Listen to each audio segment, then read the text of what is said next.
Hello and welcome to Paranormal Mysteries here on Access Northwest Community Radio here in lovely Liverpool. Tonight I've got a very interesting guest. On March the 24th, 1967, Captain Robert Salas was on duty 60 feet underground at the ICB Launch Control Facility in Maelstrom Air Force Base when the missiles started to go offline. Bob has been a member of the experiencer and UFO communities with his wife Marilyn for many years. And in 1985 he had an experience that I'm hoping that we might be able to talk about. But Bob, having been captain and the man with his finger on the button, so to speak, is not prone to flights of fancy, and so I consider him to be a very important experiencer and witness. So welcome to the show, Bob. Thank you, Sasha. It's wonderful to be with you. And, and you. It's been a little while since we had a conversation. Sasha, I'm having just a little bit trouble hearing you. Okay. I've got my volume up. Is that any better? Not really. I can hear you, but it's just a little low. Should I call your Skype then? Should I call you on Skype? I think so. Can we try again get this volume adjusted? Or I can put on headphones. Maybe that'll help. Yeah. Do you want me to call you back on Skype then? Well, we could try. Just 1 second. Can I see if I can connect on headphones? Okay.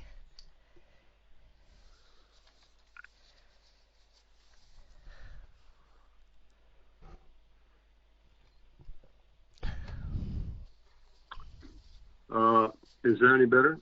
I don't know. Can you hear me? Is that any better for you?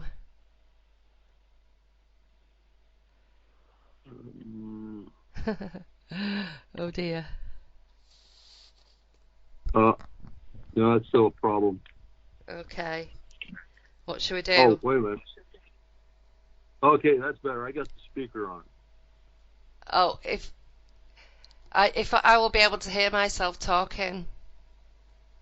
Can you hear me okay? I can hear you, yeah. I can hear you fine. Okay. Let's go ahead. Okay. Right. We're good. We're good. I'll just start again. Hello and welcome to Paranormal Mysteries here on Access Northwest Community Radio here in lovely Liverpool. Tonight my guest is a special friend. I've known him quite a while now. I met him in 2010 personally when we were speaking at a conference in Suffolk in 2012. So his story is that on the March 24th, 1967, Captain Robert Salas was on duty 60 feet underground at the ICB Launch Control Facility on Maelstrom US Air Force Base when the missiles started to go offline. Bob has been a member of the experiencer and UFO communities with his wife Marilyn for many years, and has had some unusual experiences himself, which I'm hoping that maybe we'll talk about later. With Bob having been the man with the finger on the button, so to speak, he's definitely not prone to flights of fancy, and so I consider him to be one very important experiencer and witness. Hi Bob, welcome to the show. Thank you, Sasha. It's a really pleasure to be with you and to speak with you again. It's been a long time. It has been quite a while, yeah. I think it was maybe about 4 years ago. So yeah, that's a long time since we've had a conversation. Yeah. So a lot has happened since then, because I think a lot of what we were talking about, there's still things that are still going on now, different situation with the armed with nuclear weapons country situation. We talked about that before, haven't we, about nuclear disarmament and how dangerous things are. But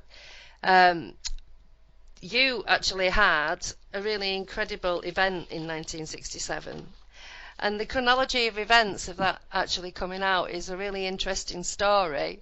So I thought if we could go back to kind of the beginning of everything and go from there. So, what happened that night? Yes, of course. I'll tell the story again. Just a brief all one. right. Some of my listeners are local, so they probably haven't heard your Yes. story before.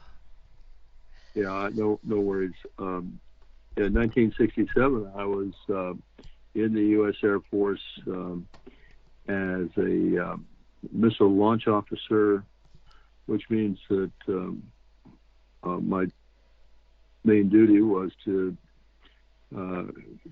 go on alert status about every 3 days. Two of us would be a team, and we'd go out to this what we call the Launch Control Center. And I was on this occasion at Oscar Flight. We had about we had about 15 launch control centers around the Maelstrom base, controlled by the Maelstrom Air Force Base, and that's in the center of Montana. And so on this day, my commander was Fred Mywald and myself, and he was taking a rest break.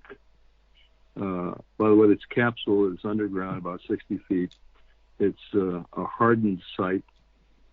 We call it a hardened site in that it was supposed to withstand a nuclear blast.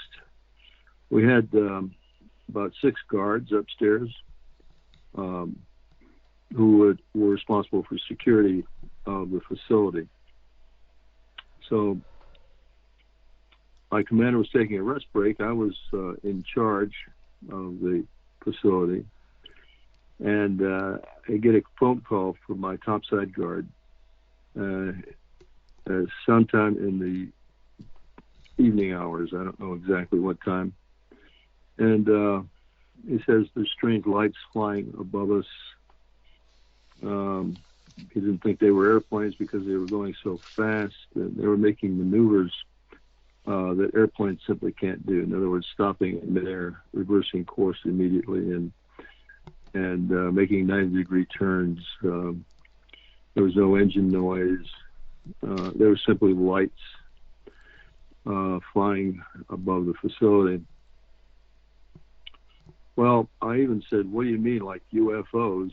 Because we had reports in the local area, the newspaper reports in the Great Falls area for a few days, a week, two, people, ordinary people, farmers and other people seeing lights in the sky. And so they had reported to the newspapers.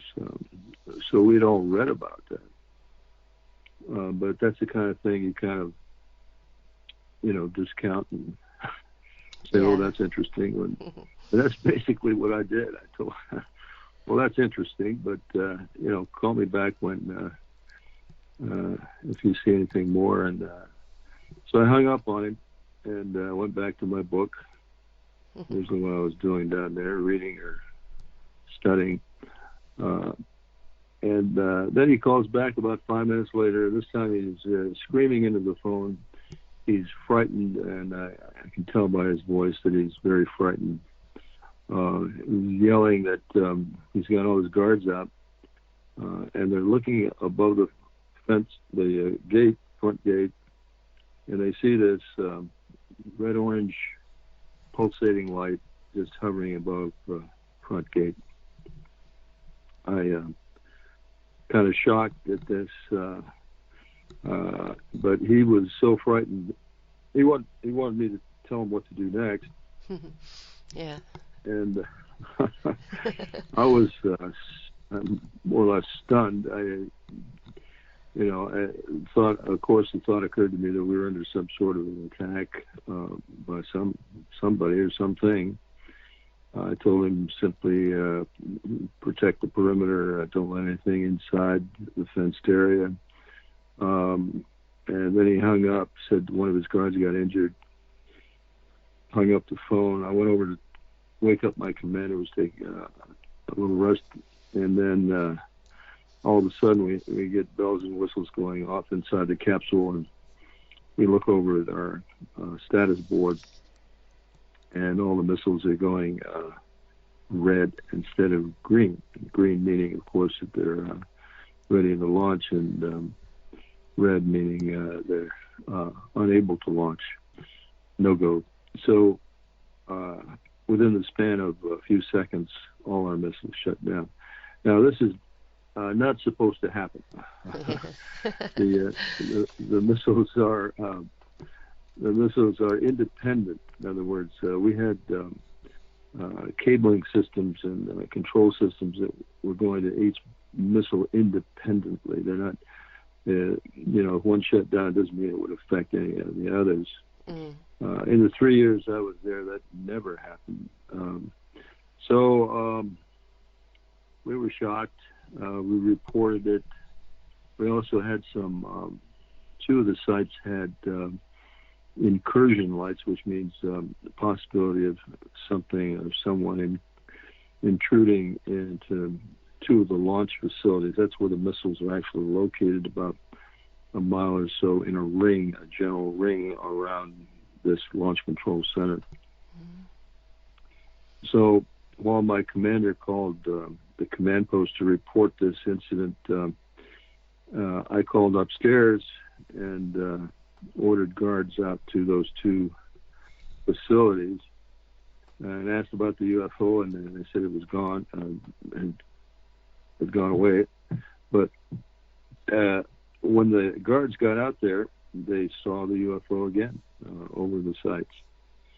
So, and then my commander turns to me and says, the same thing happened at another flight. I just heard from command post. And that's all he said. So I assumed it was that evening, but when I was researching this later on, it was 8 days earlier, and that was called Echo Flight. And the same thing had happened there about 8 days earlier, never reported to us, the crews, which we usually got very extensive reports, briefings every day. We went out on alert. But in this case, we had never heard of the Echo Flight incident until I researched it. And after that, I'll tell you a little bit more about the Echo Flight. Basically, there were two maintenance teams out there. In command was Walter Fiegel, who, by the way, has come forward and he's publicly admitted the incident, in addition to my commander, Fred Mywald, who is deceased now, but I've got him on audio confirming it. But at Echo Flight, they had maintenance crews that had stayed over the night, and then early in the morning of March 16th, 1967, one of the missiles went down, and he called out there and complained because they weren't supposed to do anything until he gave me okay, and they said we didn't do anything. There's a UFO just above us, and then all kind of his missiles went down. So within the span of 8 days, we lost 20 nuclear missiles to UFOs. Wow. That is crazy. It is. So, but these things are not of defense significance, apparently. Well, yeah, in 1969, as you know, the Air Force, the U.S. Air Force came out with a statement saying,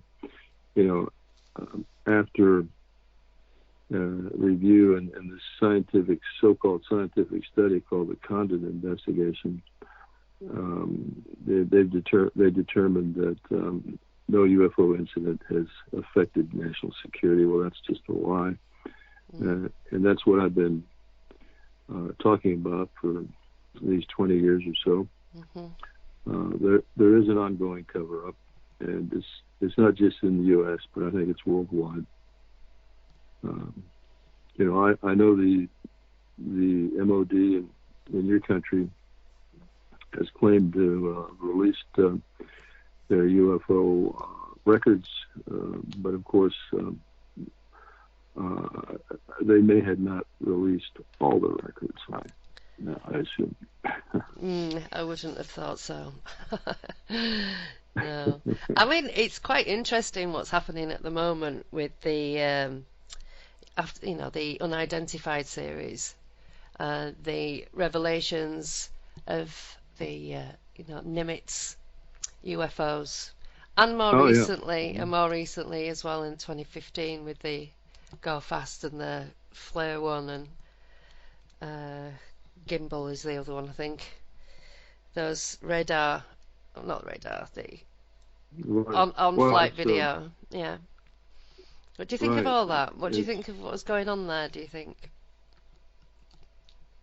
Well, it's interesting. I think that's a step forward, really. The fact that the Navy released those videos. Now, since then, we've heard very little from the U.S.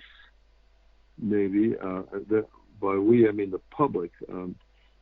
Supposedly, they have given briefings to some congressmen, some senators in government, secret briefings, of course.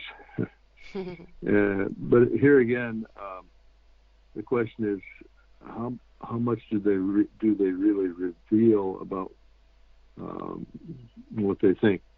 They have admitted that they've issued new instructions to pilots on how to report these, what they call unidentified aerial phenomenon, UAP.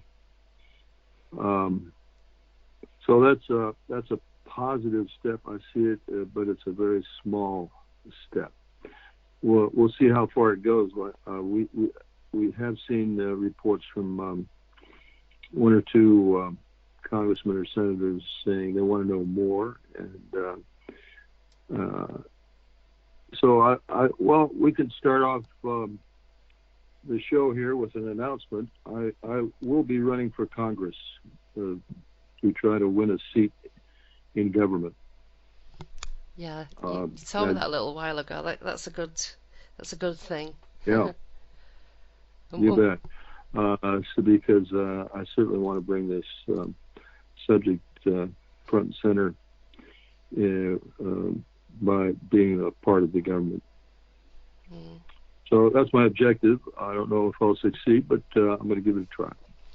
And what motivated you to take a step in that direction? Well, frustration for one thing. Trying to get something done on disclosure for 25 years will motivate you a little bit. So that's part of it. And I see also there's so much critical things, I think, facing us in the world today, like global warming and the immigration problems we have and the world has right now. That's going to get worse because of the droughts and food shortages, you name it. So there's a lot of things facing us as civilization that need attention, immediate attention. We're not getting much satisfaction from our governments. Our governments seem to be, I'm talking about mine, of course, seem to be getting more and more secretive, holding back and not being empathetic to these worldwide problems. So that is also motivating me. And of course, the UFO phenomenon itself is attached or associated with some of those issues, like nuclear weapons, for example, that you mentioned. That's a serious situation that we're facing today. And extreme secrecy in government. That's the other major issue I'm inspired by fighting for. So those are the kinds of things that are motivating me. Yeah. Well, we keep having these congressional type hearings, don't we? And I think to have somebody up there who's actually been affected by the issue is important.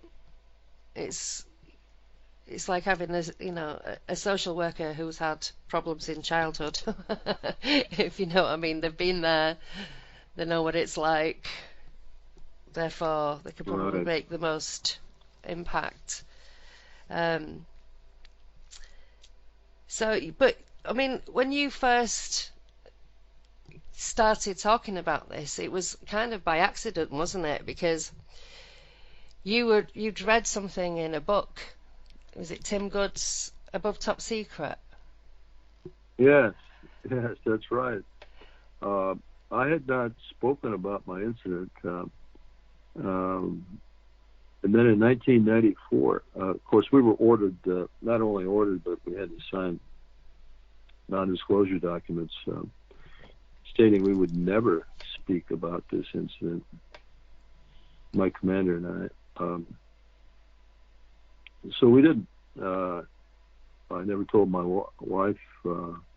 I never told anybody, really. And then in 1994, I had worked for the government as aircraft certification engineer in aircraft structures, and I was getting a little tired of that, and so I wanted to retire. I was eligible to retire and get into something else, and I decided to become a teacher of mathematics. So I was at the University of Washington bookstore, just strolling through the bookstore, and this title caught my eye, Above Top Secret by Timothy Good. So I picked up the book, and this is true. I know you'll be shocked, but I opened up the book to page 301, and there on page 301 was a short paragraph stating that UFOs had been involved in the shutdown of a nuclear missile site in Montana in 1967. And it was just very short, very brief, but it was enough to get me excited about the possibility that the Air Force had declassified this incident. And I thought it was my incident, the way it was described. So I contacted the Mutual UFO Network in the area and finally talked to an investigator by the name of James Klotz. And I asked him if he could file a Freedom of Information Act request. It's a request to the government for information. But don't say anything about UFOs. Just ask about this particular incident. And sure enough, the Air Force wrote back and said, this is classified, but since it's been so long, we'll go ahead and declassify it and send you documents. So they did. They started sending me some messages, documents, records of what I call the Echo Flight incident. That's the one that happened in March 16th of 1967. So at that point, I considered my incident had been declassified. And therefore, I started speaking publicly to the press and media about it as being a UFO incident, which it was. But it wasn't until 2 years later that I found out from my commander, when I finally got a hold of him, that we had not been at Echo Flight, we had been at Oscar Flight. You have to understand all these facilities look pretty much the same, and it had been so long, 27 years had passed. So I'd had very faded memories, and so part of that time I had to contact other people who I knew and recovered memories as I went along, because of course I had signed that non-disclosure statement. So I had deliberately tried to forget it. Yeah. So that's the story on why I was able to finally go forward. And but at that time, and after I found out we were at Oscar, I decided just to keep talking. So, but technically, I'm in violation of that security agreement. Yeah, it's quite interesting that you opened the page just right where you did as well. And quite that happens Yes. to all of us. And you think, okay, this the I universe is bought the telling me book, by something. the So you way. I yeah, bought the you book, bought the by the book, yeah. way. So I mean, when it was happening, you know, it must have been quite a fraught situation because you've got somebody screaming down the phone and somebody's injured. You don't know. Did you know what kind of injury it was, or did it just seem like you were under attack? Well, yeah, we were, I'd say, concerned, very concerned about what was going on, because it seemed like we were under attack. Yeah. And we couldn't understand it. I mean, we were out in the middle of a wheat field in the middle of Montana in the U.S., and we had heard nothing about any enemy forces approaching. Yeah. So it was a shock. The guy that got injured later found out from talking to the guard upstairs after we were there was a changeover of personnel. We went upstairs and I talked to the guard, and he said that one of the guards had cut his hand on the barbed wire fence that we had surrounding the facility.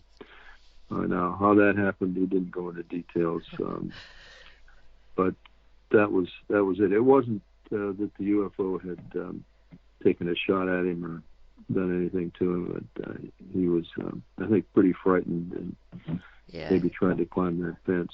Yeah, yeah. I can imagine it was frightening. I mean, the lights, you described them as zipping around and turning on a dime, really, weren't they? 90-degree angles, changes of direction. And you must have talked to Colonel Charles Holt about what was seen. Did you? Oh yeah. Was there some comparison in what was seen, do you think?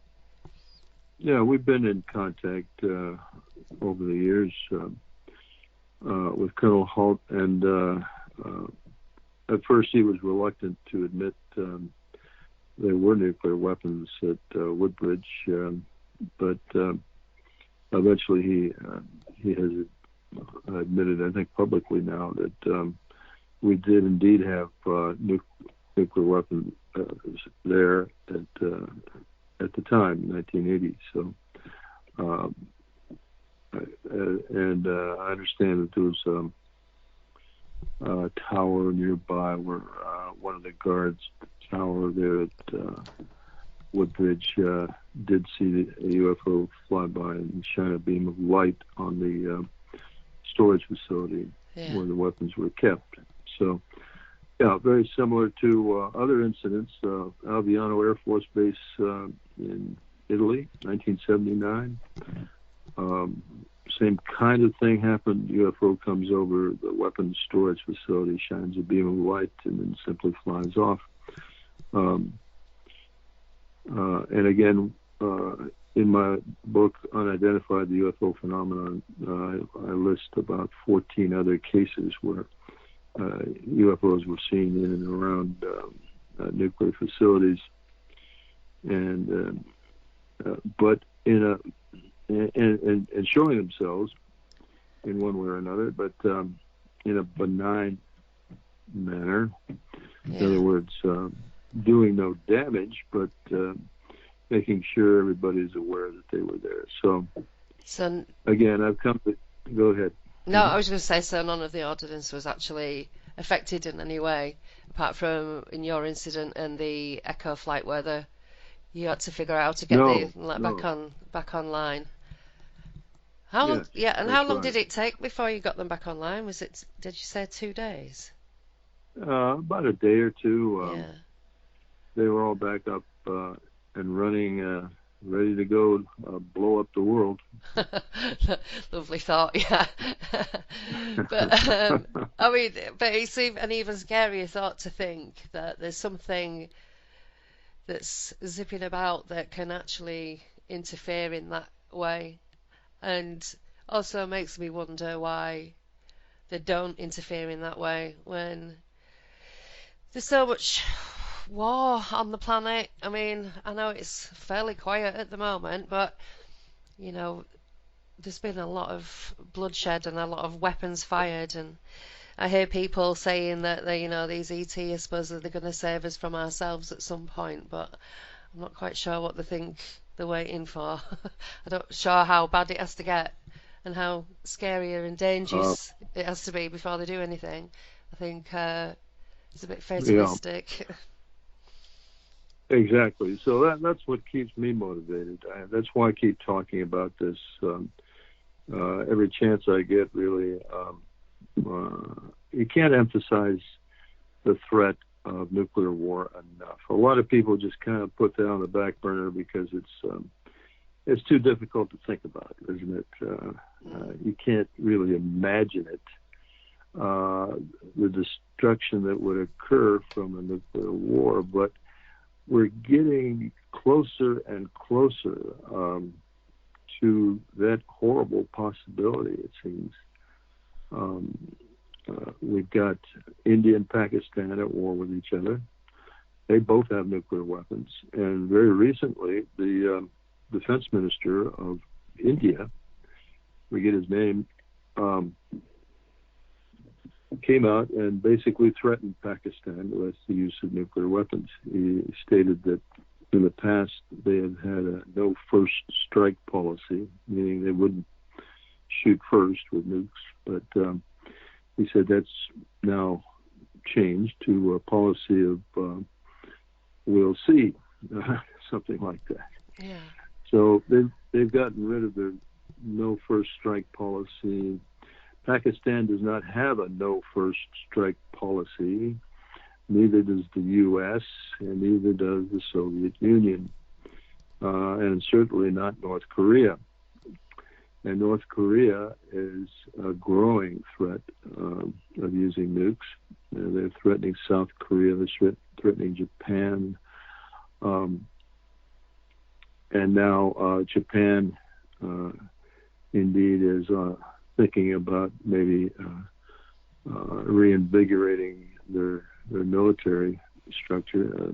They have been only a peacekeeping organization, their military, but now that seems to be changing. And of course, Iran now has been well, you know what's happened there. They've started up their sites, their what do they call them?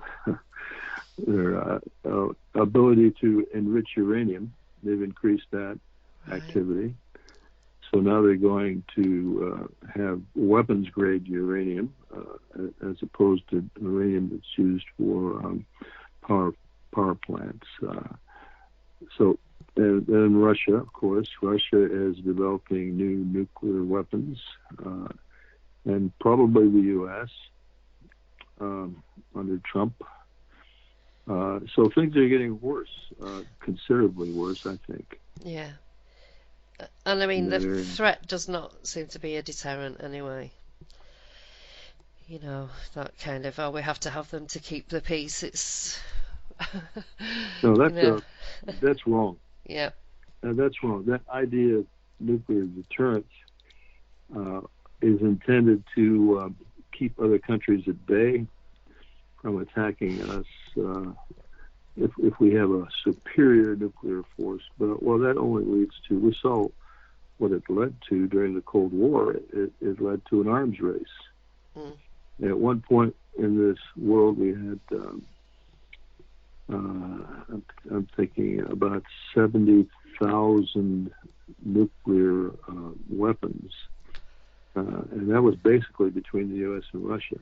Wow. 70,000. Well, think about that.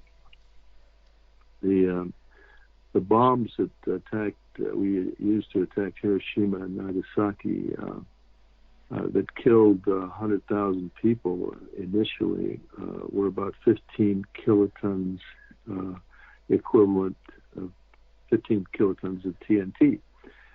Well, now the bombs that I had on my missiles, I know, were on the order of 800 kilotons. Wow. And even up to a megaton. And today we have 2 megaton bombs. The U.S. has about 7,000 operational. There are about 15,000 operational worldwide of bombs that would absolutely obliterate major cities of the world. So that's what we're facing. It's high stupidity. This whole idea of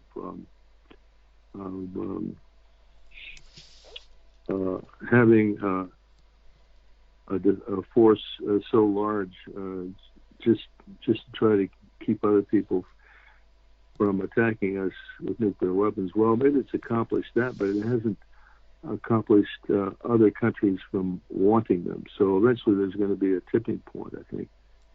Yeah. And somewhere, somehow, they're going to be used again if we don't make a change. Well, we've seen in Iraq the devastation of the weapons they were using then. Apart from the white phosphorus, they were using uranium, depleted uranium by the looks of it. The childhood illnesses and deformities and all the rest of it that are coming out now. So it's just one step away from a nuclear war, if you're, in my mind, when you're kind of spreading the dirt about anyway, without the major explosion. So we don't, there are no morals in any of this, is there? Well, yes, I'm glad you mentioned that.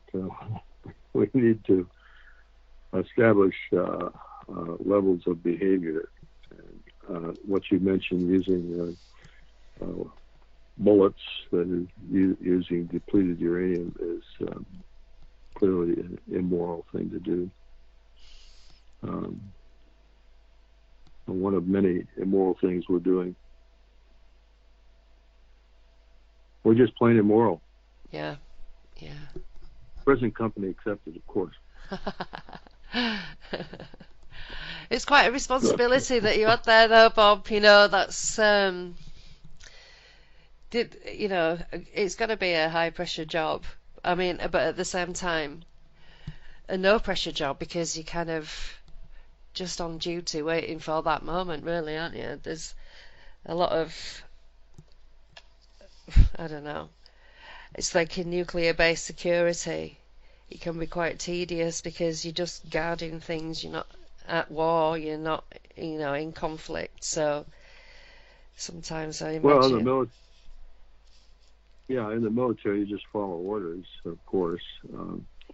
In 1967, I was considered myself a professional military guy, and was going to make the military my career. But so you follow orders, and you put faith, I guess, in what our government is doing, or your government, or anybody's government is intending to do, and you think it's proper at the time. So, yeah, I would have launched those missiles and started World War III if given the order, no question. And the same thing with the people that are in those positions today.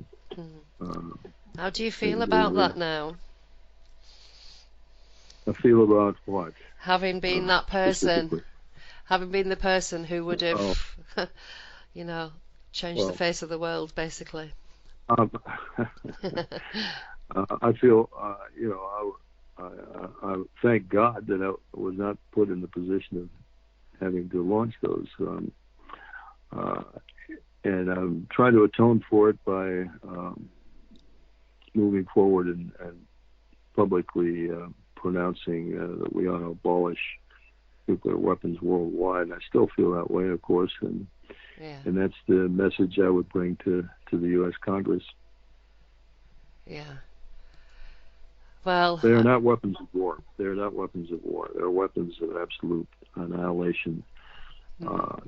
You can't call that weaponry in an ethical sense of warfare, if there is such a thing. That's just plain suicide for human civilization. That's all it is. It's we would be committing suicide. Seems like we are sometimes anyway, the way that we treat the planet. You'd think that we've got another one to move to when it all goes wrong, you know. This, right. You know, we're in a crisis at the moment, and we're kind of looking at the wrong things in the wrong way, I think. We need to really start knuckling down and making the changes, but, you know, we're dependent on government and corporations to be the ones that make the changes. But, you know, how do you do that? How do you make these corporations that are so giant they're beyond themselves start to look after the only home that we have? Well, you know, I still am encouraged by things happening when people power is used, like what's going on in Hong Kong right now. The determination of those people living there, oh my God, saying, you know, we want to be free of these ridiculous regulations. We want to take control of our own destiny. We want to, those kinds of ideas need to take hold, and so, you know, each of us has to fight for what we believe in as best we can. And like I say, I think ethics and morality really are a part of the solution.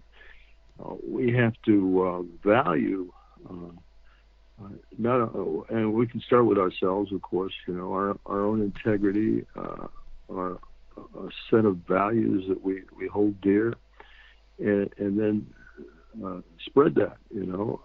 Now, I'm not talking about religion, of course. I'm just talking about ethical things like honesty and integrity and truth, fight for the truth and that sort of thing. Yeah, well, I certainly do that. You know, I know you do. So, you know, since you joined the UFO community, and you've been with Marilyn a very long time, haven't you? Is it 49, 50 years? No, let's see. I started speaking publicly in 1996. Right. I'm sorry, were you referring to something else? No, I was just saying when you came to the UFO community and you came with your account of what happened, and then was it after? No, it wasn't after, was it? It was before. You had an experience, didn't you, in the mid-'80s? Yes, of course, yeah. I can speak about that because it's in my latest book. And I went public, I think, in 2013 at a conference here in the U.S. Yeah. Well, here's my story. In 1985, Marilyn and I had two small children living with us in Manhattan Beach, California, at a particular home that we remember because well, I remember the location of the home and what it looked like, and so I could nail down the date sometime in 1985. So in the middle of the night, I wake up and notice there's a strange blue light in our living room. And I wake Marilyn up and ask her if she sees the blue light, and she says yes. And so I'm going to get up and investigate. there might be somebody in the house. And of course, we had two small kids in other bedrooms. So I try to get up, and all of a sudden I'm paralyzed. I can't move. I remember this was not a dream, because I remember struggling with all the strength I had to try to get my mobility back. I even turned my head over to Marilyn, but she was now unconscious, asleep, which is, doesn't make any sense, because we had just talked about my getting up, and we're nervous, both nervous about that light. So I struggled and struggled, could not do anything, couldn't move. And the next thing I recall was seeing this person or being in the doorway. And it was dark, of course, so I could not make out the face. So what I could make out was it was a hooded figure. And at the same time, I felt there were others in the room, small beings, small childlike beings in the room. And they seemed to me childlike. Now, I can't describe what they look like exactly, because I just don't recall exactly what they look like, but I do remember sensing that they were childlike. Yeah. Well, these childlike beings somehow lifted me off the bed and took me towards the window. Now, this is the funny part. I was thinking to myself while this was going on that these children don't know how to open the window, because I had latched that window. I remember latching the window that night before, so or that night. So they probably got a kick out of that too, because they took me right through the window. I know this sounds ridiculous, but that is what I recall happening. I went right through the window. They did not open it. Yeah. Next thing I know, I'm on a bed, like a emergency room bed, steel bed, and I'm being shown a long needle, it was at least a foot long, and they're deliberately showing me this needle. They're placing it right in front of my eyes, this one being, and he's holding it with long bony fingers. I remember the long bony fingers more than the needle. Nice. Because it was startling. And I was told telepathically that they were going to insert this into my groin area, and it wouldn't hurt. So next thing that happened, they inserted this needle into my groin area, and it hurt like hell. And when I complained about that, the pain seemed to go away. So almost immediately. So that was basically it. I think I was taken to another little cubicle of sorts, and another being, I guess these were grays, turned me around and then poked his fingers down my spine. Why he did that, I'm not sure. But after that, I was escorted basically to of these graves on either side of me, and we were floating. By the way, we weren't walking. Yeah. We were floating along a curved pathway, and all of a sudden, a bright light, and I'm back in my bed. The next morning, neither Marilyn or I remembered any of this. It was a complete blank to us. We didn't speak about it, nothing. And then 2007. So this was 1985. So 22 years later, 2007, we were at a conference in Ireland, as a matter of fact. Are you still there? Yeah, I'm Yeah? listening. I'm just Okay. behaving myself because I'm only a fidget. So we're at this conference in Ireland, and there was a speaker stating that she had seen a blue light in the room before she was abducted. And that turned on a light in my head, a blue light, and I turned to Marilyn, who was sitting next to me, and said, "Have you ever seen a blue light in a room?" And she said, "Yes, I remember that." And so at that point, I decided to get to talk to a hypnotherapist. Trying to think of the lady from Australia. Is it Mary Rodwell? Mary Rodwell, that's it. Mary Rodwell was there, so I asked Mary if she would do a little session with me, and she did, and that's how I started getting some of these memories back, and then I had 3 other sessions, Yvonne Smith couple, and then one with David, what's his last name? Forgot. He worked with Bud Hopkins. But anyway, I've had 4 hypnotherapy sessions, and that's how I was able to recover what I just told you.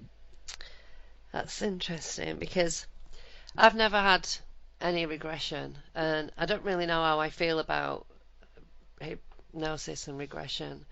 I've never been fully convinced of it being a good tool. I don't know. I think it's probably because I don't know how the brain works, and I don't understand the process, and I don't trust that what we would come out with would be an actual memory or something that our brain is just conjuring up. But like I told you a little while ago that recently I had a little run of events where somebody asked if they could do an investigation into the sighting that I had with my friends, but obviously it would just be based on my testimony, because they haven't spoken at all in public since it happened, and I kind of had to accept that they probably never would. And then a friend came to me in the same week and asked if anyone had done any artwork of what we saw, and I said, well, did a rough one for the 2012 conference in Rendlesham, but it was very rough and it didn't really look like what it looked like. It was just basically for size. And then about 10 days to 2 weeks later, one of the other witnesses, Steve, who was my partner at the time of it happening, he got back in touch with me, and he said he wanted to talk to me, he wanted to see me, he wanted to go back there, he wanted to, explore what happened with me, because we've all had to keep it to ourselves, basically. He's had his sister Danya to talk to, but they don't really go there very often. So, for all of us, it's just been packed away, and it's just what it is, because none of us were talking together. So the whole story is still unknown, even to me, because I only remember what I remember, but they all have their memories as well. So with all of us together, it would be a fuller encounter. So I told him where I'm doing a little documentary investigation with Gary Jones. His investigations are very good. He leaves no stone unturned. So I said I'd agreed to do this. So would he like to speak to Gary? Because Gary would like that. And he agreed, yeah. And then a week later, he told me that his sister Danya wants to be involved as well. So we're all going to be talking. Then as you know, last weekend I've been down to Suffolk again, and I've spoken at the Colonel Holt Returns to Woodbridge conference. And the cameraman there who filmed it all, he only has a business in treating PTSD and other traumas with hypnosis. And so he's offered to do this regression, which obviously I've got my concerns about. But one of the things that Steve said was that he would like to try that. So I just thought, well, it's kind of crazy. It's like you opening that book on page 301 and that chronology of events happening. It's a similar kind of thing, the way that it's all come up with the investigation, the artwork, Steve getting in touch, Dan, you coming into it, and some guy who does hypnotherapy popping up. So I'm tempted because of the way that it's come about, and I thought, well, there is a little event that wasn't scary at all that I would like to try a test drive. I'll go back to that and I'll see, because I read something on a wall and I can't remember what I read, and I would really like to be able to read that again. I would like to remember what it said. So I think I'm going to test drive it with that. Let me just interrupt a little bit. This fellow David, and I apologize so much, I can't remember his last name at this point. The one I had the last session with, he did not use hypnosis on me. His approach, again, like I mentioned, he worked with Bud Hopkins, and I don't know what Hopkins' approach was, but this guy, we just sat down, and he relaxed me. It was just a matter of getting to the point where I was fairly relaxed. No alcohol involved, but I was completely relaxed, and then he kind of walked me through, well, what do you remember? We start there, and so I started with what I did remember at that point. And then he kept asking me a series of questions in a very relaxed kind of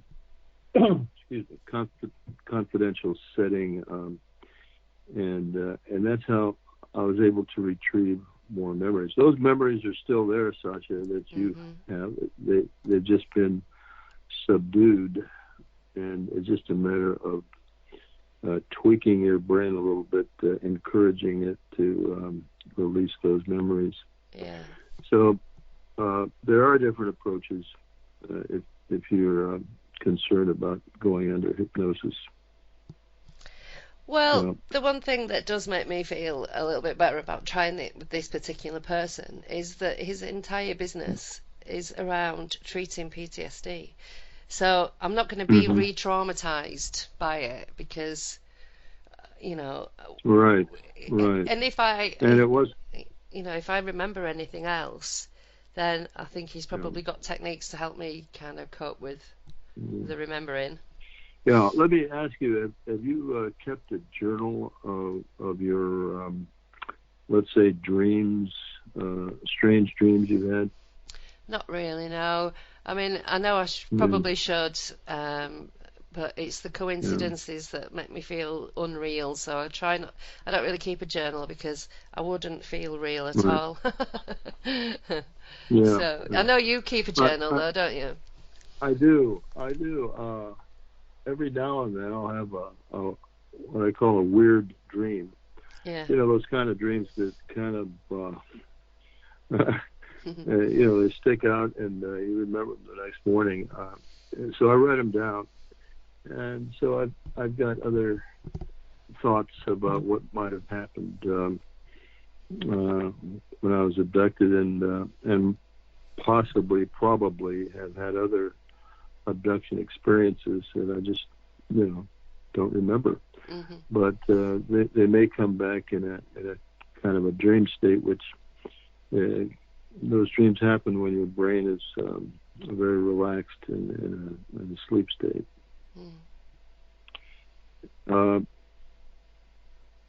By the way, I think I could encourage Marilyn to come on and talk about a couple of her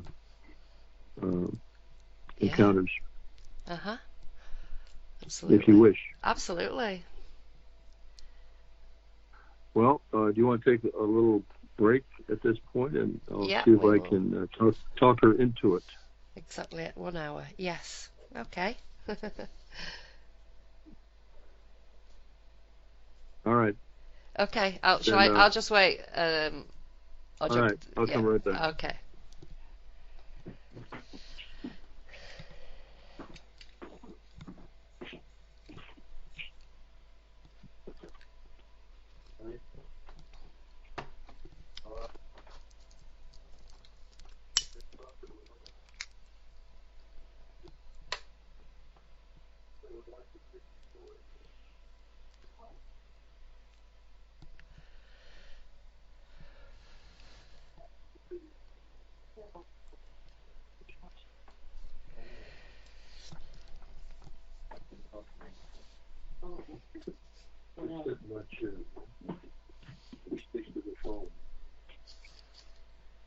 Hello, Sasha. Hello, Marilyn.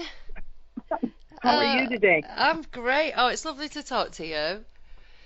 You too. You too. I guess Bob kind of opened the door on some of my experiences. Well, he was just telling us about the one that he had. You know, he's the first one that he recalled with the blue light that you remembered. But it's funny because I was thinking today that I was thinking about doing a show with the other halves of the witnesses, because quite often they have just as much happening to them as they, say like Bob or myself with my partner Dave, but we never hear from the other side. So it's quite interesting that Bob's popped you on, because I was thinking that it would be a good idea anyway.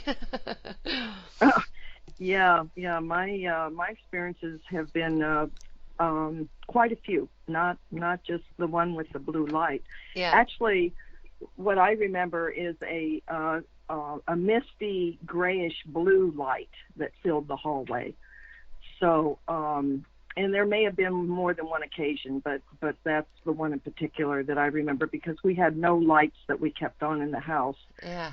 And it was just a very weird experience seeing that light. But fast forward to when we moved to that was in Manhattan Beach. We now live in Ojai, California, and that is when a lot of other paranormal experiences started to happen. Yeah. So I think going back a number of years, we've lived in this house about 20 years this coming spring. And one morning Bob had left for work, and I was awake, but still hadn't gotten out of bed. And all of a sudden I heard this tone, and it went da da da da da da. And I thought, is that somebody's cell phone? And it's like we live in a single family home, so that I discounted that quickly, but I couldn't figure out where that sound was coming from. And then within a minute, it repeated itself, the same tone, da da da da da da. Only this time, instead of just hearing it, I felt the vibration of it in the back of my head, where the skull attaches to the spine. That area, I think it's called the medulla oblongata. And it did it one more time, and then I've never experienced it again. So it was 3 times in a row, and it was a very weird experience, to say the least. And I always felt that there was some sort of a possible implant that might have been placed, in my head at that time. And then in later years, I come to find out that not all implants are a material form, not, metals or anything like that, that they could be energetic, or they could be a soft tissue type thing. So that, because Bob and I both had x-rays done of us to see if there were any implants in our body, and there was nothing metallic that could be found. So I'm just left with the assumption that it was either an energetic implant or something that could not be picked up, through an X-ray. Yeah. So that was another experience. Another experience I had is, I'm an energy healer, and I use our guest room as a healing room. At least I have. I did healing work for over 20 years. But what happened is I would have a certain, I don't want to call it a format, but every healer has their own way of preparing for and carrying out a healing session. Yeah. And part of mine, because I worked with crystals and stones on the massage table, as well as I placed them in little colored bags appropriate to the chakra system on top of the chakra areas of each person I would work on, so that those stones appropriate to those chakras would be helping with the healing process. Well, I had a client that I worked on, and then generally speaking, I have to remove all those stones, both on top of the body and the ones that surround the body, and place them back on the bed in a basket, when the session is over. So about 2 days after that, I come back into the room, and there are all these stones, crystal stones, laid out in formation on the massage table. Basically, a group of them up around the heart chakra, and then the other ones further down around the hip area on the right side. So I called Bob, and I said, have you been in here? Have you been in this room messing around with my crystals and stones? No, I haven't been in here, he said. And so that, again, I have no idea how that happened. All I know is that it was some sort of a message for me. I am a heart patient, and I think that the message was basically, to start taking better care of myself, my heart. Yeah. So it was very clearly placed around that upper left area by the heart. And so that was another one. And then about 5 years ago, about 5 years ago, we had gone to bed, and I know I dream every night, but recalling the dreams is most difficult unless I focus on it as soon as I, wake up. It's fleeting. It goes away quickly. Same for me, yeah. But what I remembered was so clearly this dream that I had. And in the dream state, which later on, again, I found out that when ETs come to visit, many times they veil or shield the person, and the experience feels or seems like a dream, so that it, I guess, doesn't scare them or something. I don't know. Yeah. But anyway, in the dream, a tall white comes to visit me, and I call this being a she or a her, because I felt a very loving and feminine energy. And she was completely no hair on her head. The eyes were much smaller than the typical grays that most people know about. And so what happened is that she took me by the hand, and she took me out through either the wall behind me or through a dimension. I'm still not totally sure exactly what happened, but I do know that in the process of being taken through either the dimension or the wall, that there was this explosion of light, that from the core, the center of it, everything was shooting outward. And so it was all white, and this motion of everything, being, coming out from the center of that vision. And so after that, I remembered nothing. I don't know where I was taken. I don't know anything else. But when I woke up, I remembered those details, and then I happened to notice on my right wrist area, on the under part of the wrist, not the top of the hand or the wrist, but underneath, there were punctures in the form of a triangle. So it's like somebody had taken a needle, but there was no blood.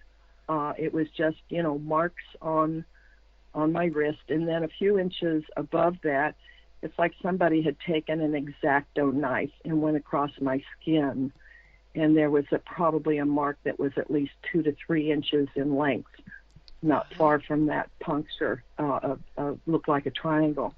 And then on my upper right or left arm, I had essentially another triangular representation with punctures, and then a redness in my arm with white. After that, more redness, as though I had been perhaps restrained. I'm, very light-skinned, and so, I bruise easily, and my skin reddens if there's any compromise to it. And then on top of that, about 2 days later, I was just putting my hand up on my head, scratching my head or something, and all of a sudden I realized that every hair on the top of my head hurt, and there was a bump up there. So immediately I went to my husband, and I didn't tell him what I felt. I said, "Would you just please touch the top of my head?" And he said, "Yeah." So he did, and he said, "There's a bump up there." He said, "Yeah." Yeah, there's a bump up there, and every hair on my head hurts to move it on the top of my head. So that gave me more confirmation about the fact that I had been taken through something, whether it be the wall or a dimension. I still don't know for sure. Yeah. But that was another occasion. And then about 2 to 3 years ago, I had gone to bed at night, and Bob was already asleep, and I had my eyes closed trying to go to sleep, but I wasn't there yet. And all of a sudden, I heard this sound in the room. It was right next to me. And here in the United States, we have something called the Amber Alert system, that if, a child has been abducted, right, everybody gets this message on their cell phone, and it's with 2 big beeps. Yeah. Now, we don't keep our cell phones in our rooms. So there's nothing in there that would have a noise like that. So immediately I popped my eyes open because of this sound, and it was right next to me. And I popped my eyes open, and in front of me, about 2 feet away, 2 to 3 feet, no more than 3, there's this lighted symbol. And it just lasted for a matter of seconds. And the symbol was in the shape of, again, it was an upside-down triangle with a curved top to it, and all the lines, there were lines of light and then darkness and light again and darkness and a big circle at the bottom of it in light. And so the next morning, I told my husband about it and trying to figure out, what are they trying to tell me? What are they trying to tell me? So he was teaching at that time, and he came home, and he said, "You know what that symbol is?" And I said, "It looks familiar, but honestly, I don't know what it means." And he said, "Well, think about it." And I said, "Okay, I thought about it, so tell me what you think." Yeah. And he said, "That's the Wi-Fi symbol." I said, "Oh my God, you're right." And so we concluded that the message that they were trying to send me at that time, and this was not a small symbol. It probably was about a good 18 inches to 2 feet in height, and about the same in width. So I think what we decided that they just wanted to let me know that I'm in communication with them, or they're in communication with me. Yeah. So kind of a cosmic communication Wi-Fi symbol is pretty much what. So they do have a sense of humor, I guess. I don't know. But, just over time, I've had bruises on my body. I can't explain other scratches on my body. And it's really funny because Bob and I recently purchased what's that called, Bobby? A radio frequency meter? It's RF meter. Yeah. An RF meter. Because I'm curious about our property and where there is significant frequencies, where they're, above normal frequencies. And so we also started scanning our own bodies. And it turns out that my readings kind of on the high side. The crown of my head, on my arms, my hands, different parts. So I don't know. That's EF, EF frequencies, electrical frequencies.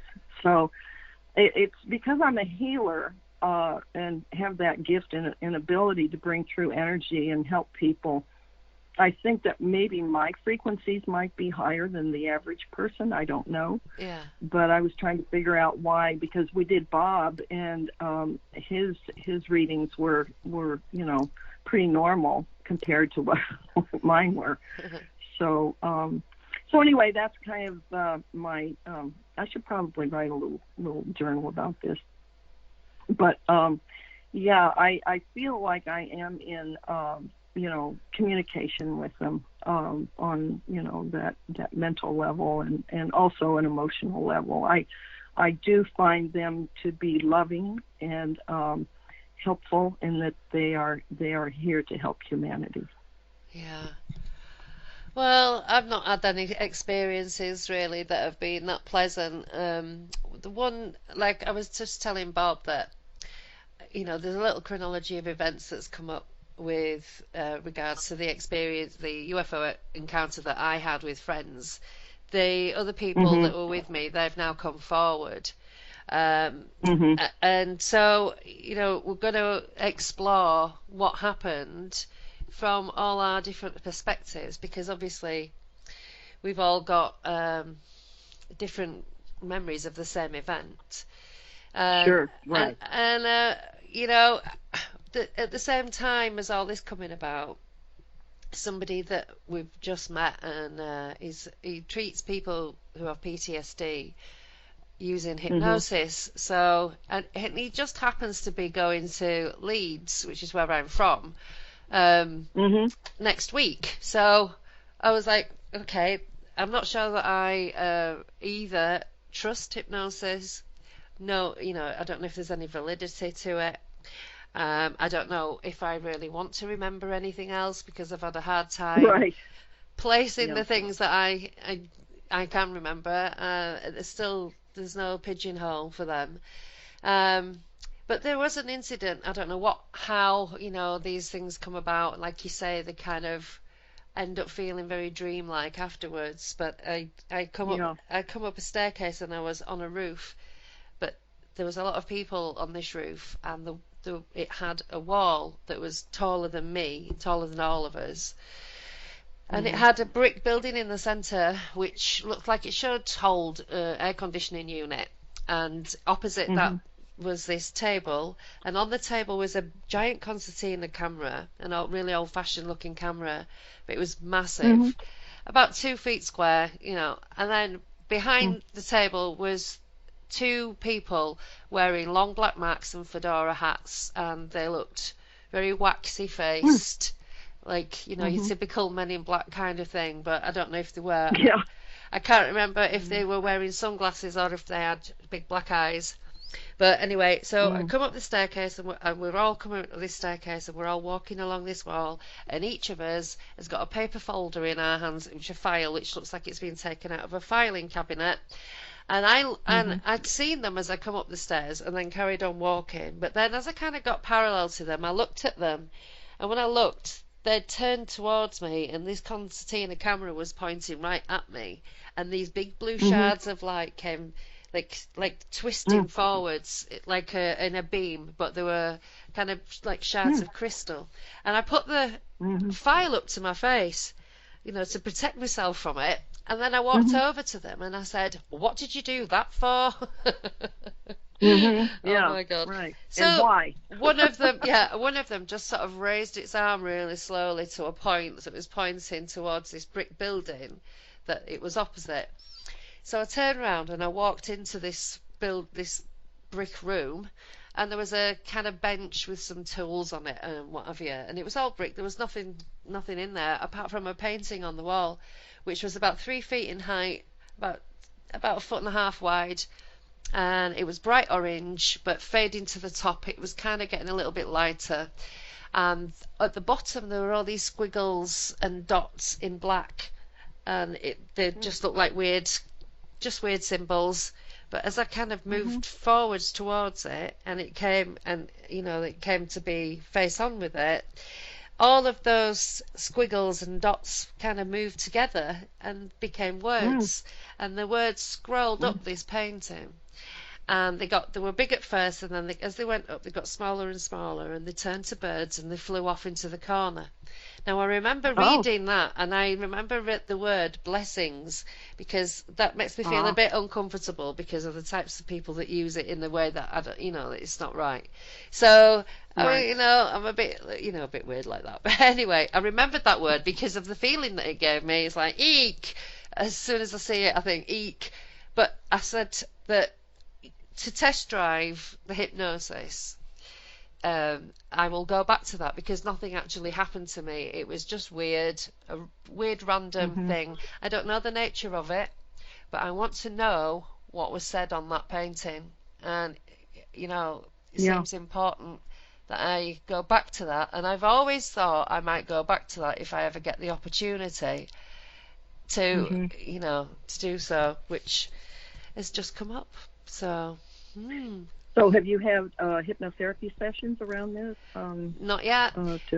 This Not person, yet. Carl, who does the hypnotherapy, well, he basically treats PTSD. He said there's no D in PTSD, it's just trauma, so let's deal with that.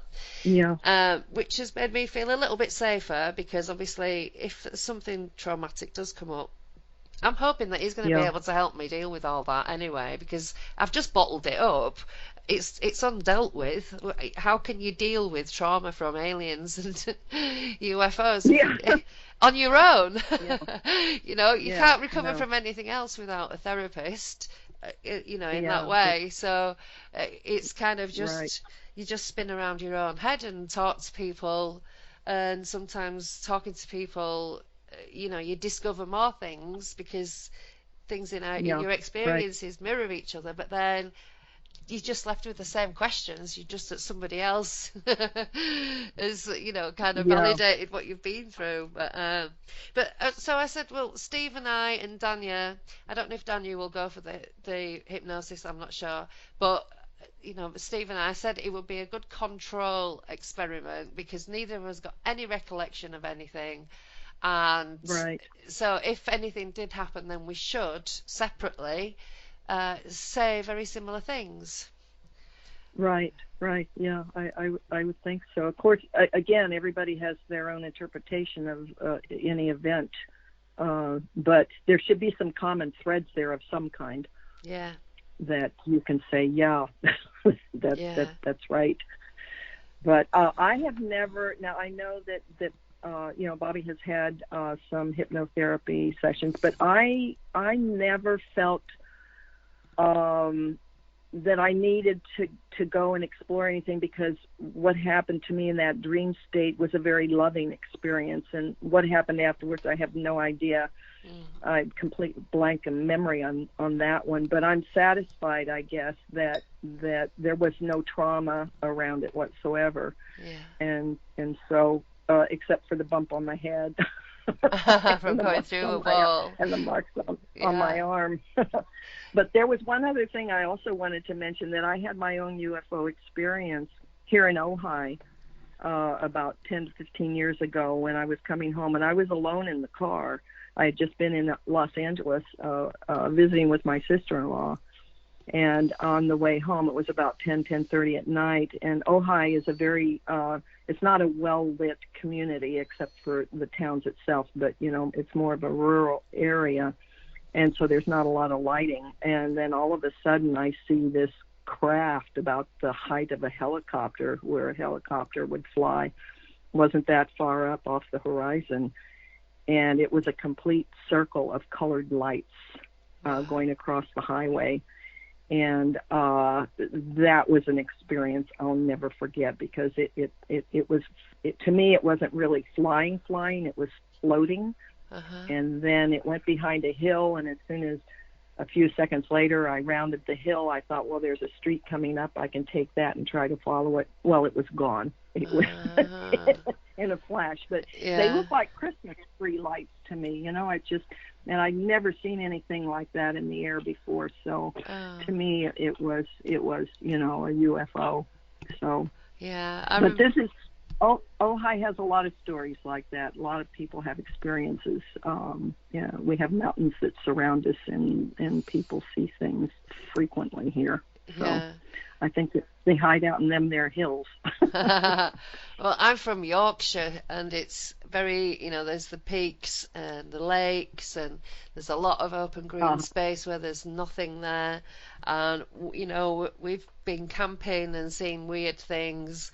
You just reminded me of one with the floating, because it took me a while for my brain to register that what I was seeing was unusual, because I was just kind of staring at it, because it was just floating like a feather, but it wasn't dropping. It was kind of floating around, and it kept popping out from behind a cloud, and then going back behind the cloud, and then coming back, and then but now when I think about it, I don't think that was a cloud. I think it was something that it had created itself, because that seemed to disappear as these three lights, and it looked a bit pinkish, but the sun was setting, so I don't know if that was just a kind of reflection of the colour of the sky. As it moved around, as it kind of floated its way, swinging around to the right, it just blinked out, just gone. Just gone. You hear those stories a lot, that all of a sudden it's there and then it's not. It didn't zoom off or anything, it was just not there anymore. It's really hard to describe that, and the way that it kind of jolts your brain, because it's like, well, I didn't see it move off, you didn't see it close down, get smaller and blink out, it just was gone. It was just gone. That was kind of my experience. Within 2 or 3 seconds after getting around that hill, I thought, I actually, the shock of that was more so than actually seeing the craft itself. It's like, how could that disappear so quickly? It wasn't moving that fast that I, it should be gone like that. But that's what happened. I had another little incident like that when I was on my way to work one morning, and it was 3 yellow lights in a cluster, and we went round a bend, and a very thin birch tree with a few branches kind of obscured the view for a second, and as we turned that bend, it was gone.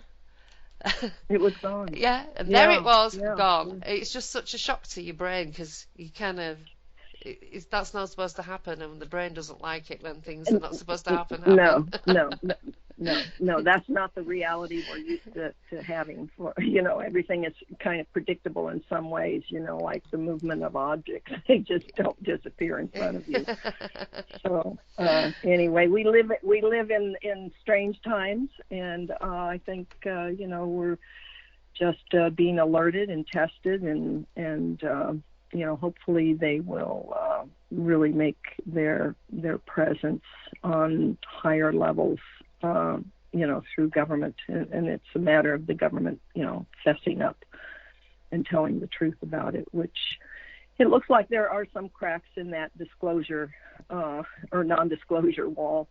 For instance, the Navy here has now initiated guidelines for naval personnel to report unidentified aerial phenomena, is what they call it.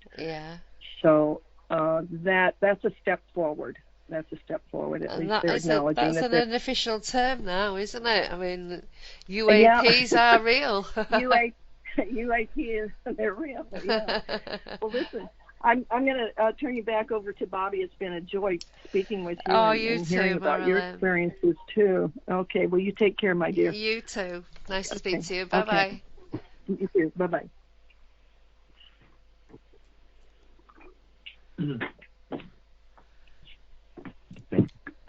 I just want to compliment my wife for speaking openly about this.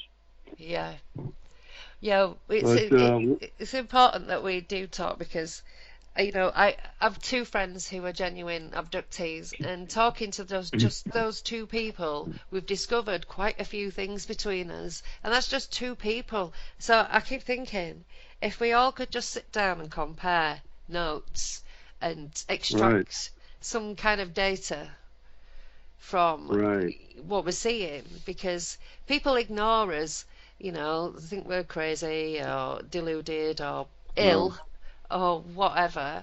But well, we're not. We're not crazy. We're not. We're really not. I mean, nobody could question my sanity any more times than I have questioned my sanity throughout my life.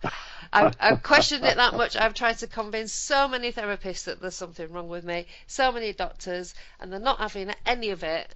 My last therapist told me there's no cure for sanity. I'm just going to have to learn to live in my own skin. So I was like, I don't really know where to go from that. But and then we have all these organisations that pop up and they just become bigger than themselves, and bigger than. They lose the point of why they started. I think we have to come together as a community and take this aura of secrecy out. In other words, just be more open, like you say, compare notes, just bring it out in the open, and maybe we can come to some idea of what the heck's going on here. Because that's what we're all interested in. We just want to know what is their agenda? What are they trying to do with us or to us? Or are they just observers, or are they trying to somehow control our lives or our futures? What the heck's going on? And disclosure, or getting governments to tell the truth about the matter, of course, is one part of it. But of course, the other part is you and I and the millions of others that have been had experiences coming together and trying to get some details nailed down. Yeah, the ridicule factor needs to be erased. And I've noticed this with the unidentified, the TTSA and ATIP, all that. They want to stay as far away from aliens as possible, which I understand. But we shouldn't be staying as far away from it as possible. We should be trying to make it look at it in a way that it's okay to talk about this. It's okay to have these conversations. We're not saying that this is what we think it is. We just got to explore that. We have to have the conversations, because when we have the conversations, we do find out things. It's this ridicule factor. It needs to go, because it's not nothing. Some of it might be some dreams, some of it might be some funky mind stuff, but how can the mind leave bruises and puncture marks and scoop marks and people walking through doors and walls and windows? I mean, I've got a friend, Paula. When you said that your moment when you were being walked through the window, my friend Paula, we had gone to stay at someone's house, and we had an event. I was unconscious on the bed while she got pulled backwards by her feet through the window. She said there was a second where everything seemed to slow right down and stop, just as her eyeballs became level with the glass, and she said she could just see endless grey from in her peripheral vision, like her eyeballs were fused into the glass, and then boom, she was pulled backwards and out of the window. And she said the speed she was going should have been 200 miles away, but then she only ended up being over the field in front of the house. So, and I've been pulled through a wall as well, a brick wall with a window in it, but where my feet were, it would have hit the wall. So, I don't care if other people don't believe me, but to talk to people like you and Paula and others that have had things that have mirrored the stuff that I've had, we're going to find some answers, at least into how or what they're doing in certain parts of the abductions. Maybe not figuring out how they do it, but what are they doing to us? And, I mean, your needle in the groin, that's horrific. But then we have to go about our day and the rest of our lives without knowing Right. why that happened or what for. Yes. Yes. So, yeah, that's another reason I'm going to work hard for disclosure by running for Congress. But, well, we just, you and I have to keep spreading the word. Yeah. To encourage people to come forward, more witnesses. There are plenty of people out there, I'm sure, that have very interesting stories that would rather not speak openly about them. Yeah. But we'll just keep trying to encourage those to come forward. Yeah, I think that's the best kind of disclosure that we're going to get for now, because I don't think any of the governments or the powers that be are going to give us the information that we want. I'm not even sure that they even have the information that we want. That's true. They may not have all the answers either. I'm sure they don't. They have some, and which might lead to other answers. What basic thing is to pool all the information and make it accessible to everybody. And I think we could pretty much figure out what's going on. Yeah. But there's no doubt, absolutely no doubt, that the UFO phenomenon is real. Yeah. That is, we are indeed being visited by extraterrestrial beings on fantastic craft that can do some very unusual things that physics tells us they shouldn't be able to do. Mm-hmm. And that's certain. There's no question about that.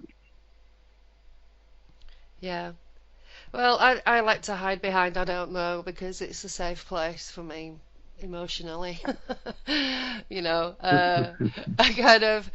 I do know, I don't know. I don't know. My brain says you don't know because you can't go back to that moment and interact with it on a meaningful level and extrapolate any data whatsoever. So you don't know. You think this, and my whole body goes, no, you know. But my mind is like, I don't know any such thing. I think I'd like to hide behind the crazy lady some days. I know exactly what you're saying, and it took me a while, actually, even after I started speaking publicly about this. It took me a while, many years after that, and it was just by going to conferences and listening to other speakers, it finally hit me that, hey, this is real. You know, this is really, truly real. And so it's a process. I think, like you say, you're fighting with your rational self and your own thoughts and ideas and things that you have to do every day, like you say, the normal course of living. It takes time. It just takes time for this to really sink in. Yeah. So we cannot just go publicly and talk to the person on the street and shake them and say this is real. They have to accept this in their own way and in their own time. Yeah. I just hope it's not when we have 1,000 UFOs in the air and it's here's your disclosure, we've turned up. You know, that would be quite an event. But yeah, it would. But I don't think that, you know, you hear this kind of rhetoric that, oh, if they did that, then, you know, if we had disclosure, then religion would go mad and Wall Street would crash and all those other things would happen. But no, I don't believe that. I don't believe it either. No. That's fear-mongering. It's just fear-mongering. And that's the technique that's been used for a long time by what I'll call the International UFO Cabal. It is an international organization that exists in high secrecy throughout the world. They are exchanging information on what they have on UFOs and their occupants. Of course, if you allow these secret organizations to do their will, they may have already interacted with these beings in such a way where the people, the greater mass of the populace of the planet does not want to see that. In other words, they may consider them the enemy and had little fights or battles with them. Who knows what's going on? But I do know that the root of this cabal, at the root, is greed and power, is what they're all about. Greed because some of the technology can be used to develop new and exotic weaponry or something like it, and make money through that and other applications in technology, and enrich themselves.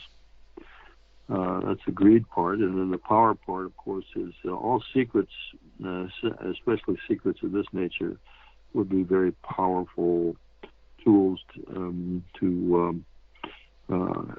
extract secrets from other countries in exchange. So I think those two factors, greed and power, are the main drivers for this international cabal. Yeah. I mean, I don't know. It's a very, very, very strange time to be alive with everything that the way it is. I can't imagine that it's ever been more sane or less sane. I don't know if life just rolls like this always, but there's definitely sinister things afoot. And the fact that this is one thing that confuses me. They've spent so much time generating this level of secrecy and disinformation around the phenomena and nuts and bolts UFOs. So, whenever there's any kind of admission, it always makes me suspicious. Why are they allowing the Navy to tell us about these events that they've had? Why is it okay all of a sudden to talk about this? Right. I just feel like there's some sort of justification needed for something, and why are we going to trust them now? No, you can't trust them.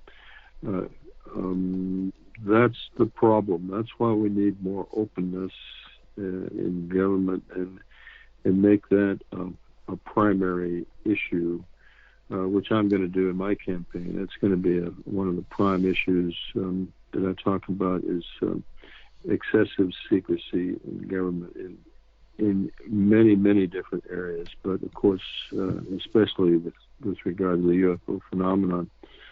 No, there's some objective in the background that we don't understand why the Navy has agreed to at least admit that they are studying the issue again. I mean, of course, the Air Force studied this up until 1969, like I mentioned, and then they proclaimed that they would no longer be studying the phenomenon, but they have indeed been studying it, because I've got documents showing that they have had studies in secret.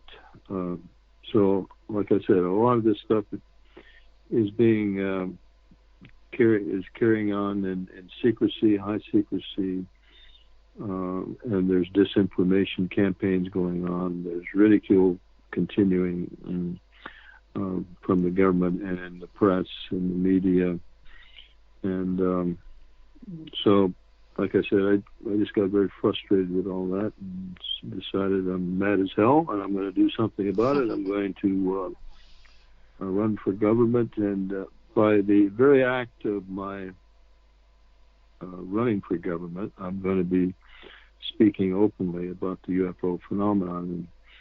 And I know that doesn't sound like a very good strategy, but that's exactly what I'm going to do, because I want to get more of this out in the public.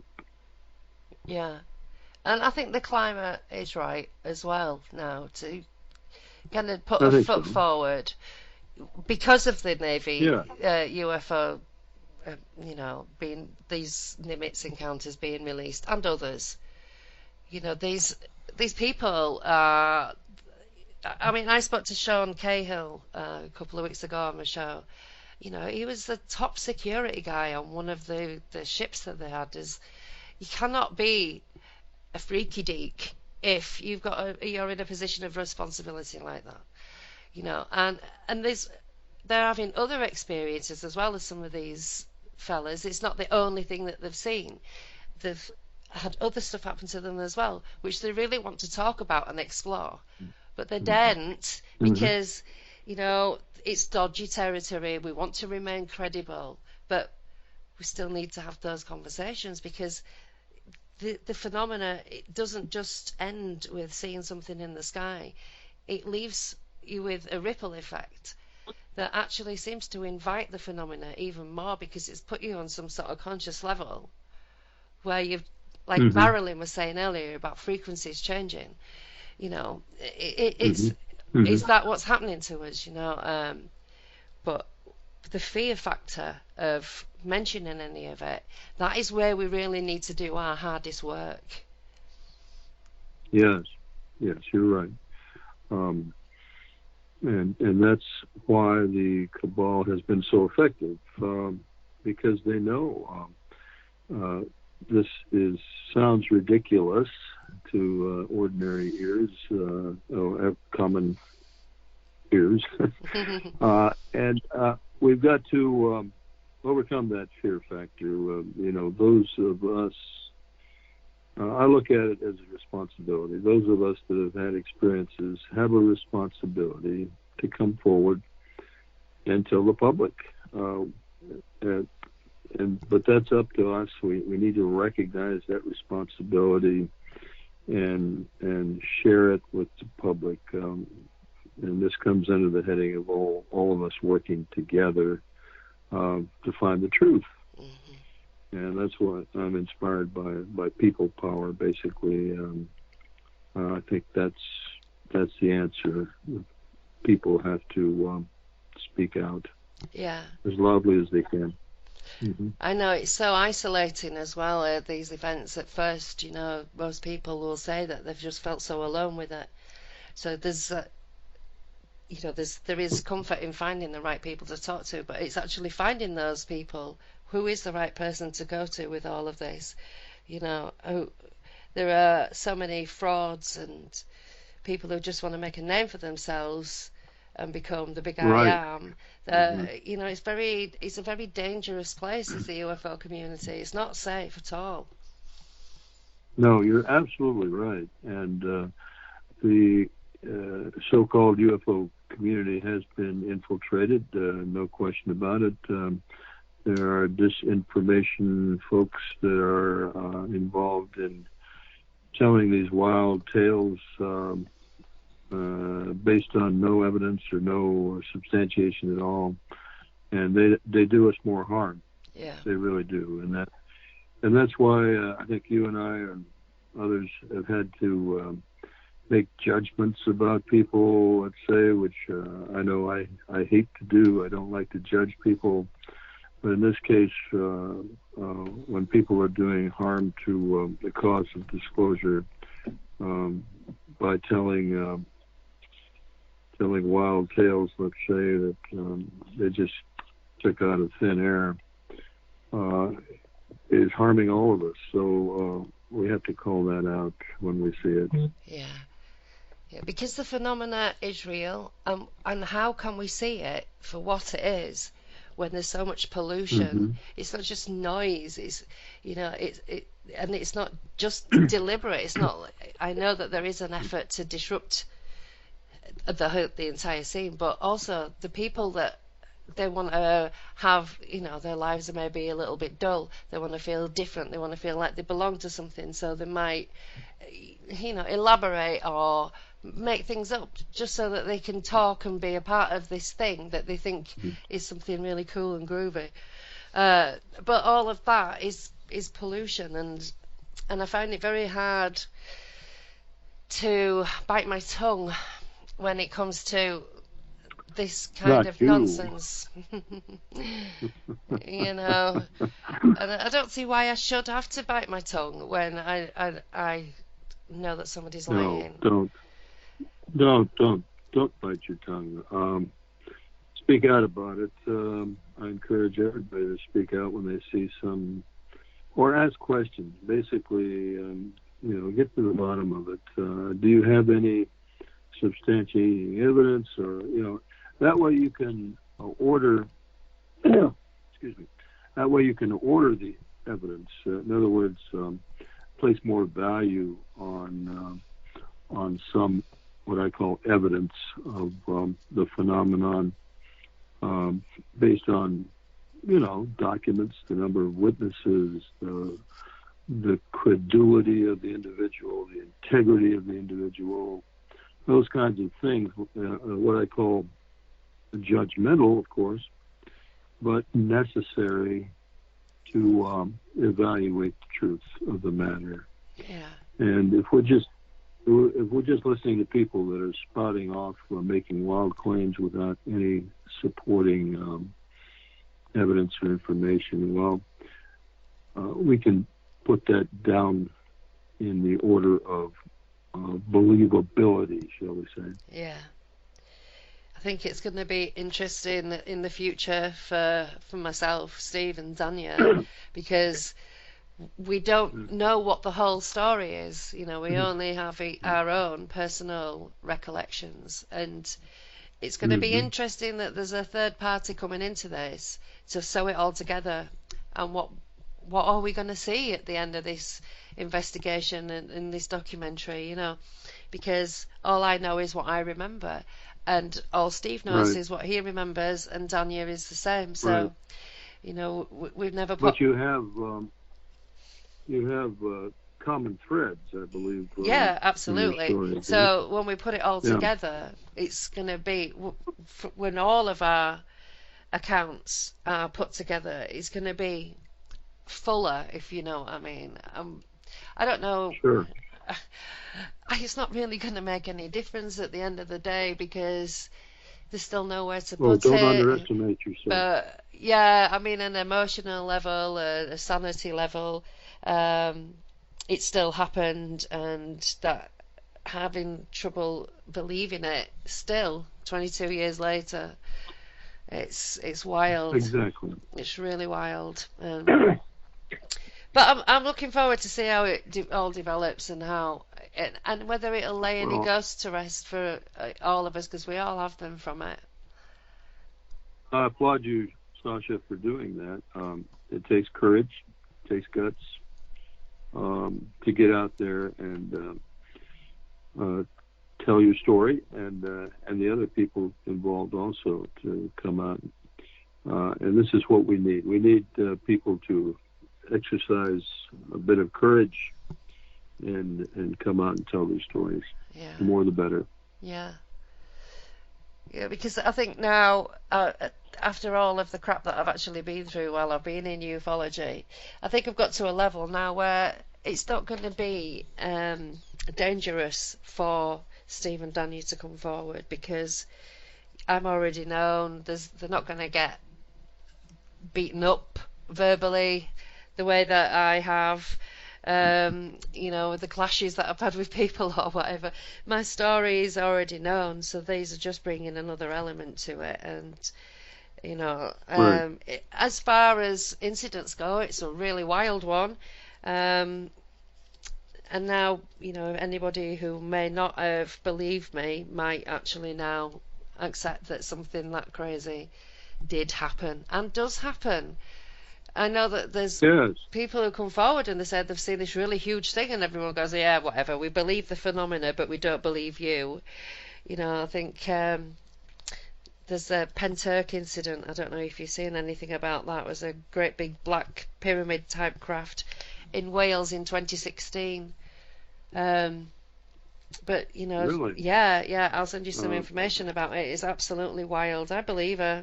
People say, oh, she's too confident. She's like, no, she's not. She's got this indignant, this anger behind her. This is happening. Wake up, everybody. But because she's like that, people say, oh no, she's not believable because you should be this way, you should be that way.